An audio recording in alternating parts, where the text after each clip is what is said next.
Hi friends, welcome to my channel JB's Crochet, and this is an experimental view here. I wanted to, I was gonna make a hat on my Addy, and I figured why not record it. So where I had this set up is a little wonky, so we're gonna try it this one time, and if I don't like it, then you know what, I can always change it. But real quick, I'm gonna fix this. I noticed that Sherry from Hoop and Home, when she makes her hats, she does her little thing on here is quite a ways on here, so I think I had it on wrong the whole time, so that looks about right. So I'm going to grab, I'm actually going to make, I think I'm going to try and make a two-tone, this purple and I think I'm going to do this light gray. I think I'm going to do these two colors together. Okay, so I'm going to move this out of the way. I'm going to first, let's do, it really doesn't matter. Let's do this. Oop, that's the inside, or the outside. I'm going to first do my cast on, which I need to leave myself a long tail. I just drop it down inside there. I hook my first black needle. I let it grab, and then I go around the back of the second one in front of the third one, and I just keep going from behind and in front, behind, front, behind, front. And I just do this all the way around, making sure I don't miss any in the pattern. And hopefully my hand isn't in the way this whole time. I can't see because my phone is up too high. And of course I have to pull this out as we go because it's a brand new skein of yarn. So I have to keep the tension loose. So I'm going to insert my tension guide. This is a Southpaw Fiber Arts Ultimate Tension Guide. And you feed the yarn through this little teardrop thing here on the top of the yarn feeder. You feed it inside here and it goes under. There's a little, I don't know if you can see this on the video, there's a little purple lip thing that you go under in there. Then you grab it inside there. Let's see. So I'm gonna go ahead and do 50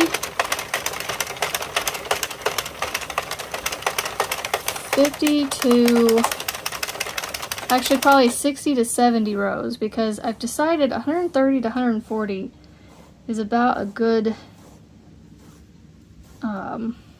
in between, or a good, sorry, adult size hat. And most kids, once they're a certain age, their head circumference is not much smaller than an adult's. They're usually within a couple inches. So I go on the premise of making a hat fit an adult, and then more than likely the kid will be able to wear it. So I just got to keep getting some more yarn out. So I got to keep my tension loose. I'm not really holding on to this. I'm just letting it feed through my hand, so that way I can catch any knots or any tangles before it runs through the yarn tension guide. So we're gonna keep going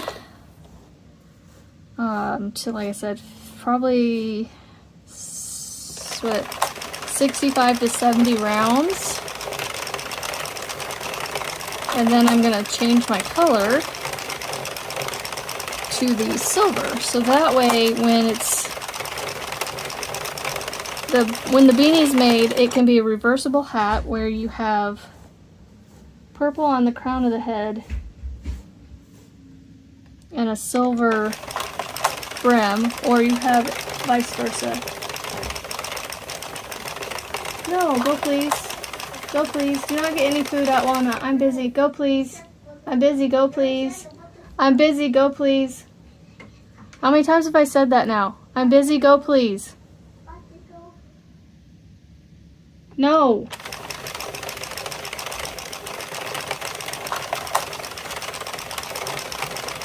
My day started out great. These kids are driving me nuts. I'm making them go without TV and their computers and their my tablet that the youngest plays on, and their Nintendos and their PlayStation, and they are, yeah, testing Mama's patience. I don't know what to do with the youngest. He sneaks stuff all the time and thinks that we're gonna give in and just let him have it. Nope, sorry. What was I saying? Okay, so 65 to 70 rounds. When the hat is folded in half, it should work out to where, you know, you can reverse the hat where there's purple on the crown of the head and then a silver brim, or a silver crown and a purple brim. Which means and then also I make it to where the pom-pom's removable, so you can, you know, if you want to reverse the hat, you can always pull the pom-pom off, reverse it, and put the pom-pom back on. They're not talk today. Yes, I just, you know, my kids in technology, they don't know how to deal without it. Like, they refuse to go play with their toys because it's not technology, and they're so bored. They don't know what to do. Why are we... Like, it wanted to yarn barf on me.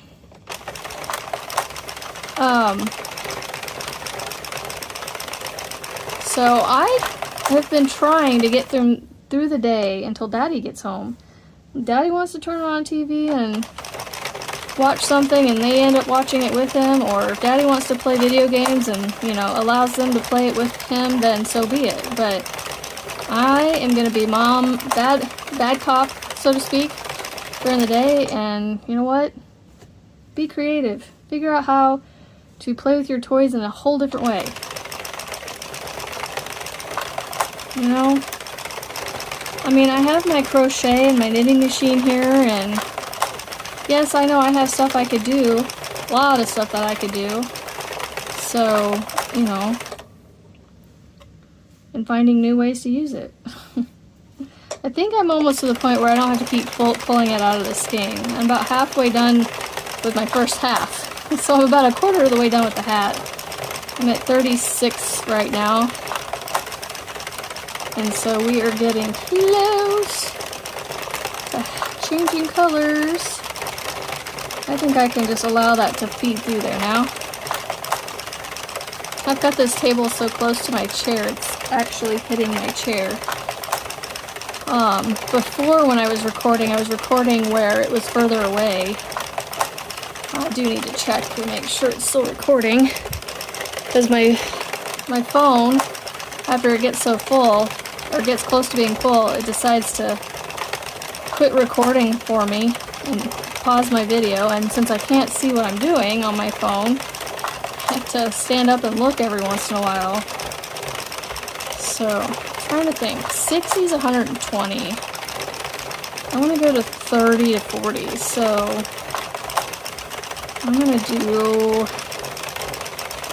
I don't know, if I do 37, that would be 100.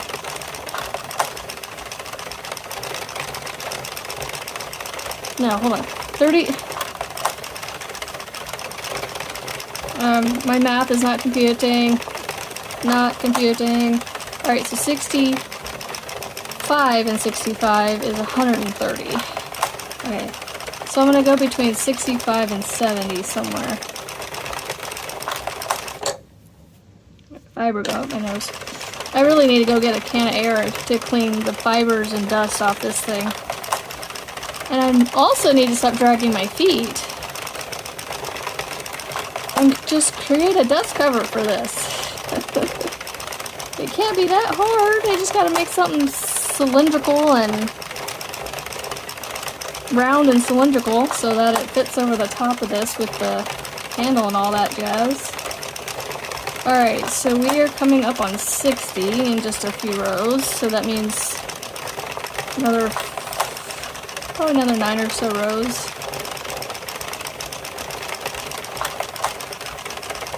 But I don't know what it is about listening to this thing click, click, click, click, click, click, click as it goes by. Some people can't stand it, but I don't know.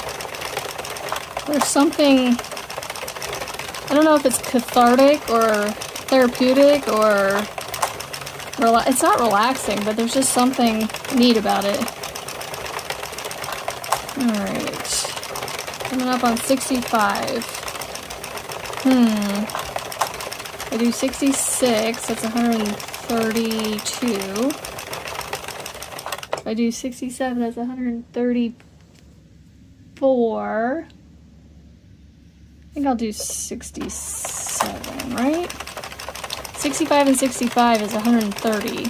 66 and 66 is 132. Alright, so I'll do 67. Well, I'm already in 67, so this should be 67. Okay, so I'm going to cut a tail, or I'm going to cut my yarn, leave myself about, you know, just a small tail, short, well, long enough to tie off and, you know, feed it and make sure it's happy inside the hat. Let's see. I think this is the inside.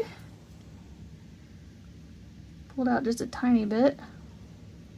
Alright, and the way you change colors is like you just saw. I just put the old one inside in between the first black and the last white. I just do the same thing with the next color. Leave about the same amount of tail. And then make sure I feed it up through that teardrop spot up here on the top. I'll hold those two together and feed it through my guide. And now I'm going to hold it down until it goes around a little bit. And make sure that's nice and even there. Put my cover back on my snippers. And now I'm going to do a couple rounds and then I'm going to tie these two ends. I'm going to hold it as it comes around, just to make sure. Alright, so I'm going to make, you probably can't see it, I'm going to just tie it in a normal, I guess this is called a square knot. I'm going to tie it so it's just, you know, even tension with the rest of the hat. I'm going to do a quick little surgeon's knot on here. And I am ready to continue with my new color. To, what did I say, 134 roughly. So, again, I have to pull a bunch of the yarn out to get it going.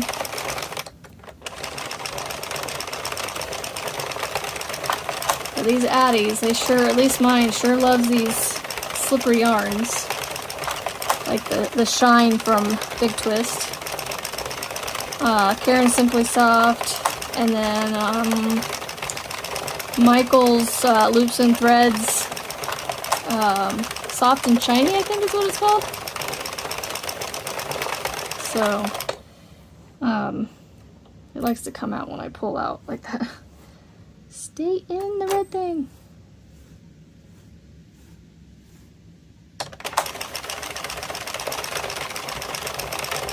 But yeah, I don't know of any other brands other than the Karen, the Big Twist, and the loops and threads. I'm sure there's many others out there. I haven't tried a whole lot of other options. It does do okay with the Big Twist, just the regular value yarn. It definitely is a little louder, clicky, with the Big Twist. I mean, I got through my panels for my Boggy Creek blanket decently.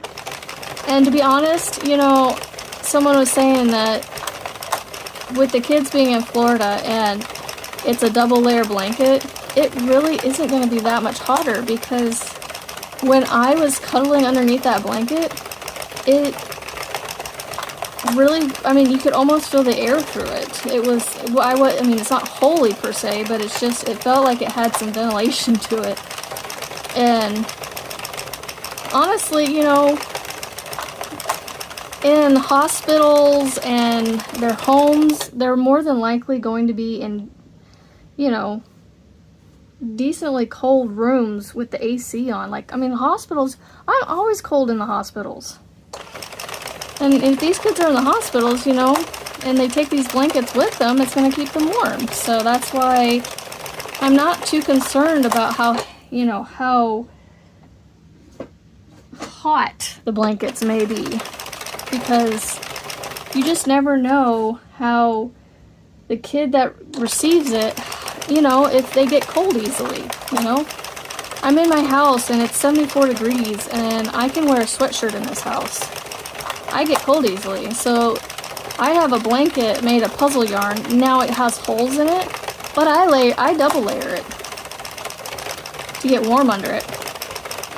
So that's why, you know, I wouldn't be too concerned about that. You know, yes, they're in Florida, but their temperatures aren't any hotter than where I live here in Nebraska. You know, there's just a whole lot more humidity. That's it. But usually, you know, when you're inside, the AC takes care of that humidity for you and it knocks it down a little bit. So again, if you're making Boggy Creek blankets, just make it the way you want to make it. You know? It's a good thing, a good cause to make a blanket for. They don't need to be lacy for the kid to be happy and enjoy it. That's just my, you know, that's just my opinion. But, you know, to each their own. But I'm just letting you know that having lived in Florida, lived in the South, we still have thick blankets. We still had them. So I'm on 97. That means I have about 30 or so, 35 more rows or so ish with this color, and then we will be done with the hat. I wish I lived closer to Marianne from Mama Wench, aka Marianne, because I'm so sad that she is, it's frustrating her.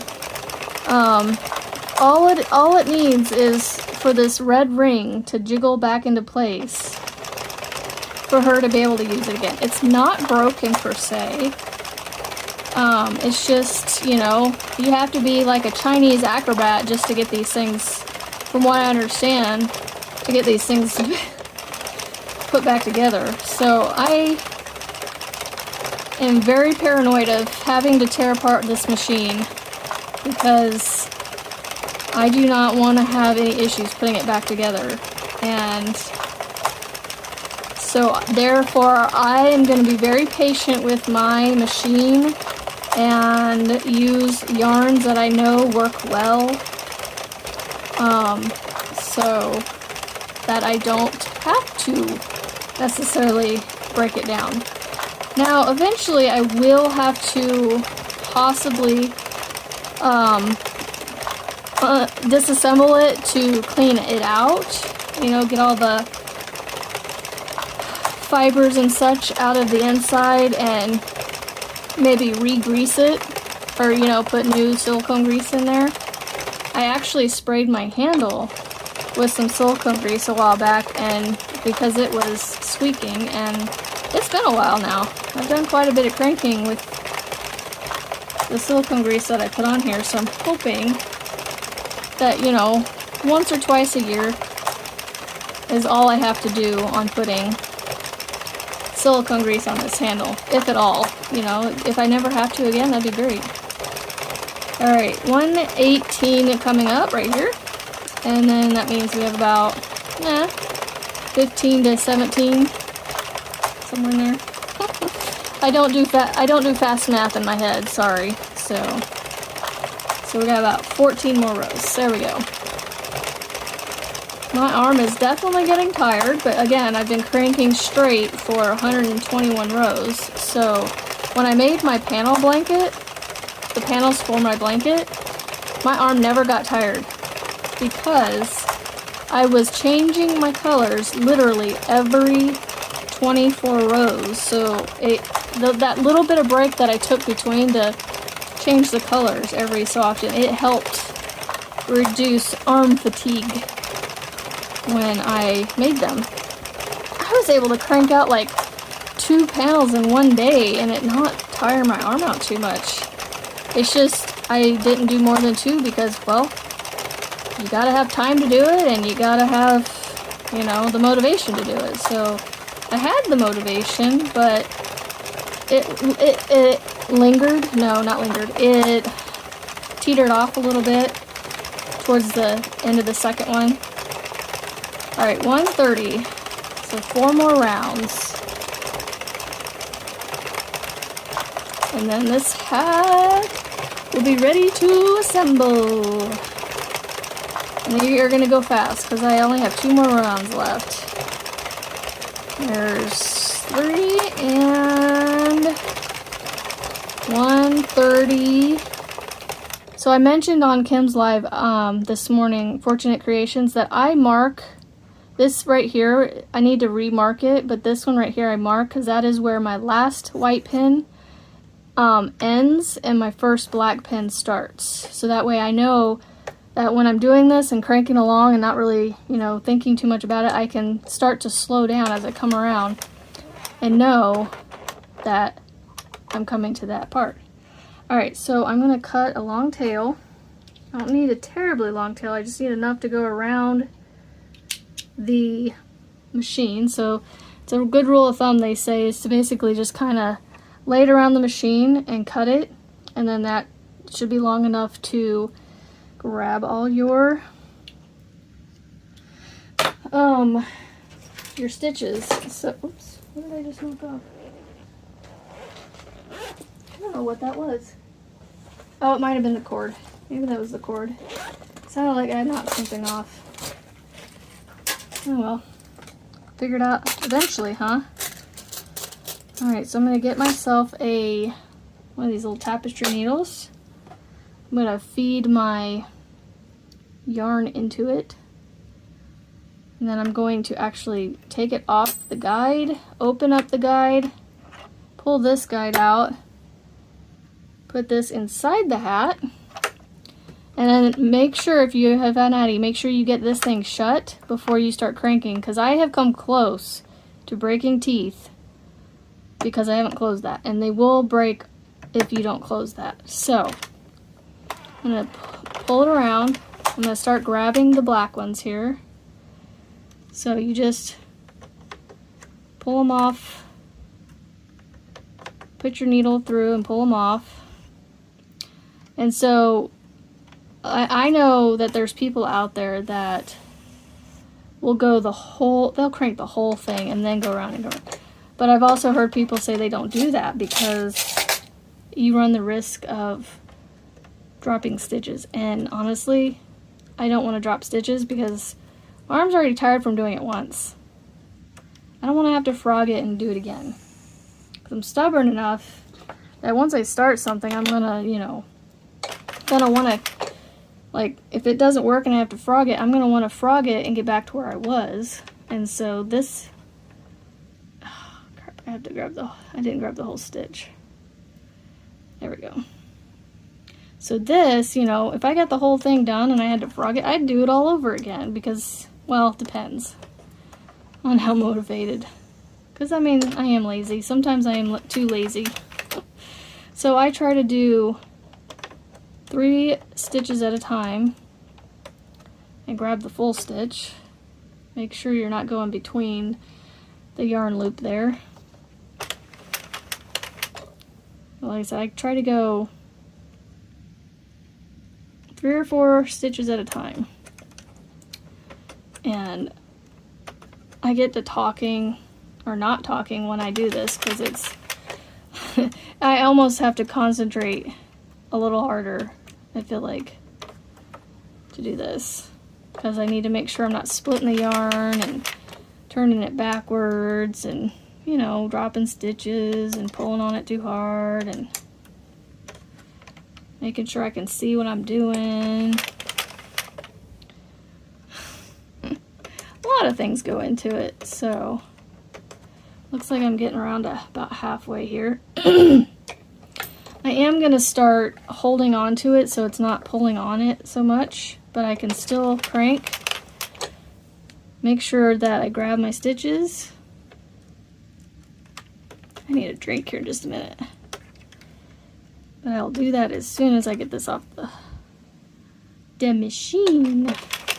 No, I was just thinking when I first started this that I really need to get on top of making these hats for Bumblebee Mountain Outreach. Bumblebees Mountain Outreach? Bumblebees. I think it's Bumblebees. Or Bumblebee. I don't know if it's Bumblebees or Bumblebee. I'm sure K&K Crochet will correct me. So they are the ones that are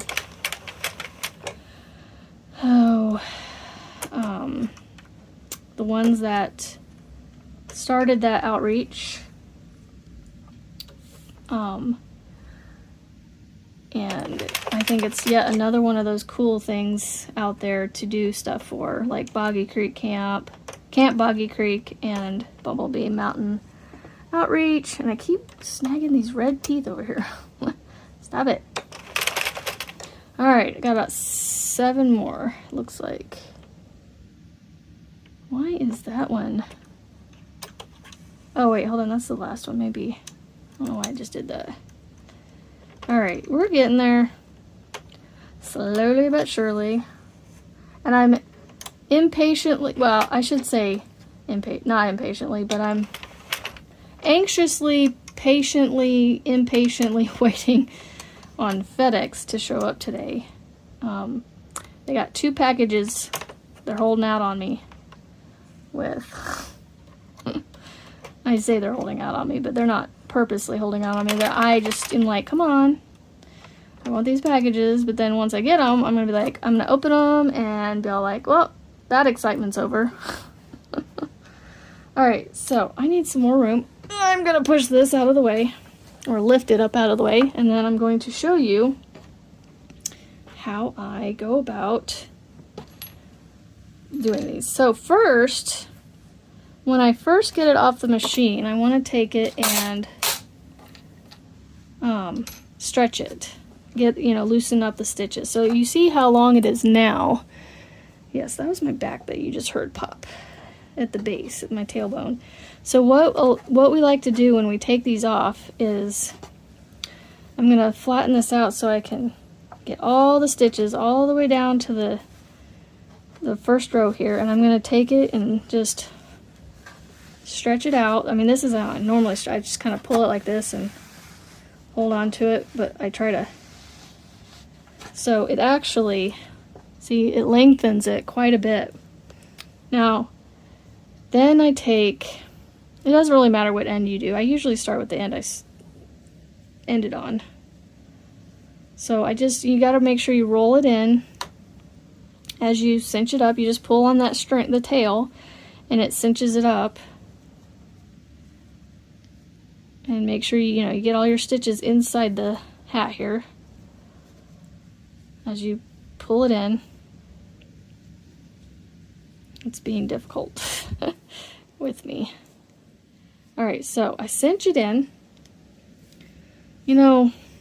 Normally I would cut this, but I'm just going to go ahead and do it long like this. So like, because it's such a long tail, I could shorten it just to, you know, get it, you know, a workable length. So what I'm going to do is I'm actually going to tie a knot in it so that the cinch stays cinched. And I do a couple of those. Just Michael's. Just Michael's. Text message, come buy more stuff. I'm like, I'm good, thank you. I need more stuff, or I want more stuff, but I don't need it.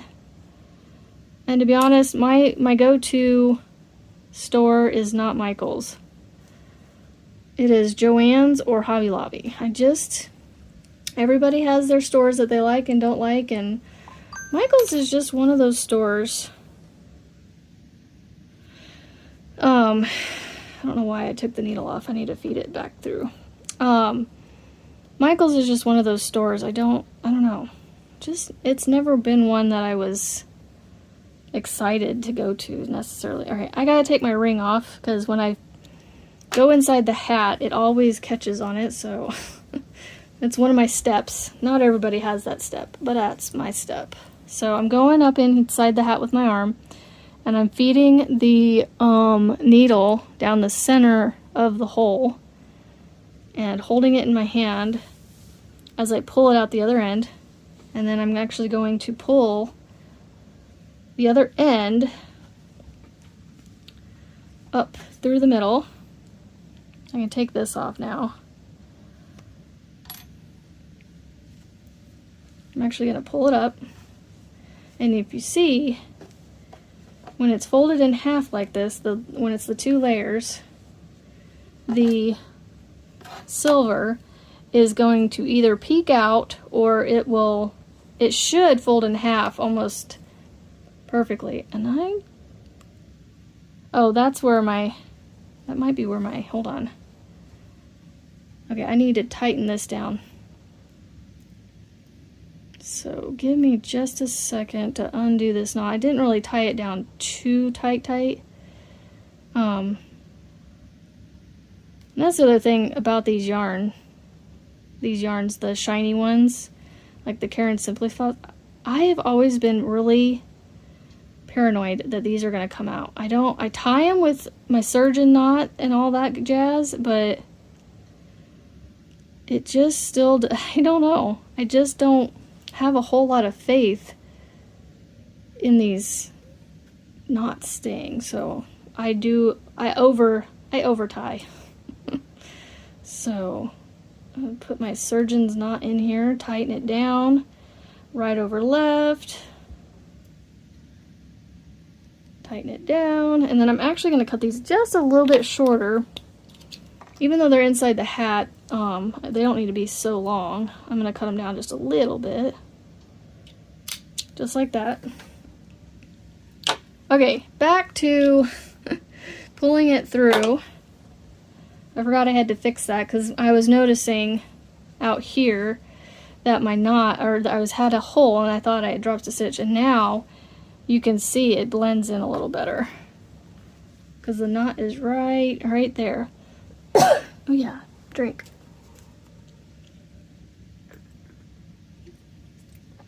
I'm finishing up my 7-Up for my lunch. Alright, then I'm going to start pulling the tail and cinching up, oops, don't want to knock that off, cinching up the purple end. And of course, you know, you got to make sure you keep pulling that in, or turning those in.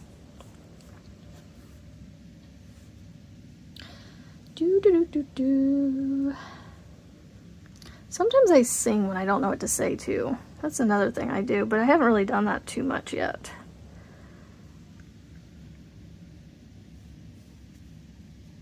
So I'm cinching down the purple while holding the silver up. And what I do is, instead of knotting the purple, I actually am going to tie the two ends together in, you know, 100 knots. Because I don't trust this shiny yarn. I just don't. All right, I do need to cut these down a little bit, so because they're exorbitantly long and hard to work with. So not hard to work with, just annoying to work with. So I'm gonna cut these shorter. All right, now I'm going to put in my million knots. I'm going to do the surgeon's knot, where this is just a regular square knot, but then I wrap it around one more time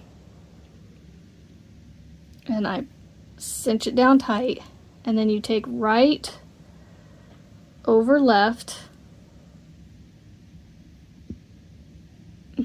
and you do just a simple square knot on top of that triple or the double knot there. But I'm gonna do another one because, like I said, I don't trust this yarn. And the cool thing about these is I can actually, I am going to put them on my needle again, and then I'm going to take this needle and I'm going to put my hand back inside the hat, and now I'm actually going to, instead of feeding down into the center, I'm going to feed it into the center, but I'm going to feed it into the center and in between and try and hold the two layers apart.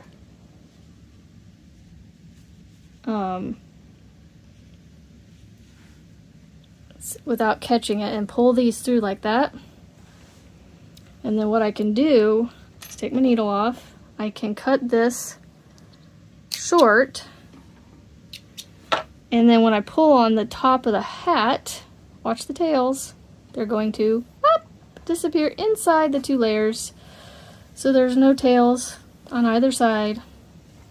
Alright, so I'm going to do a little slappity slap. Look, see, the silver just peeks out at the bottom here, so that means when you can wear the hat like this with the silver for the brim, or you can flip it inside out, flap it, bleh, the th and the f together. And then you can get your silver hat with a purple brim. So it is a reversible hat. So there you go. I hope you guys enjoyed yet another crankin' chat with me. I have enjoyed spending time with you as always. Don't forget, it is a beautiful day to be kind and positive and go out and make something beautiful, whether it be on a knitting machine, knitting, crocheting, whatever. And I will see you on the next video, friends. Bye!